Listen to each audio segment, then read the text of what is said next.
बोल ना बोल. कसं वाटतंय राम मंदिराच्या प्राणप्रतिष्ठेला येऊन? सर्वप्रथम मी भिक्खू सुमती पाल थेरो अमरावती जिल्ह्यामधून आलेलो आहे. या ठिकाणी राम मंदिराच्या प्राणप्रतिष्ठेच्या कार्यक्रमाला उपस्थित राहण्याकरिता आयुष्यमान वैभव देवगिरकर यांच्या माध्यमातून आम्ही या ठिकाणी आलेलो आहोत आणि श्रीराम प्रतिष्ठान ट्रस्ट यांच्या माध्यमातून या ठिकाणी आम्हाला बोलावलं गेलं.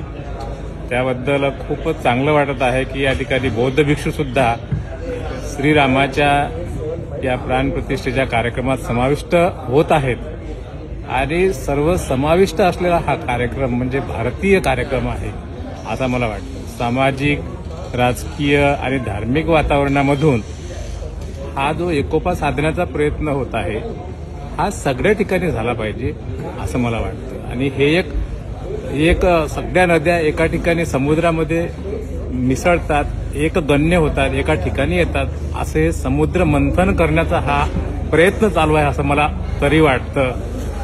तेव्हा जास्त काही अवघड न बोलता एवढंच मी माझे विचार या ठिकाणी अवगत करतो.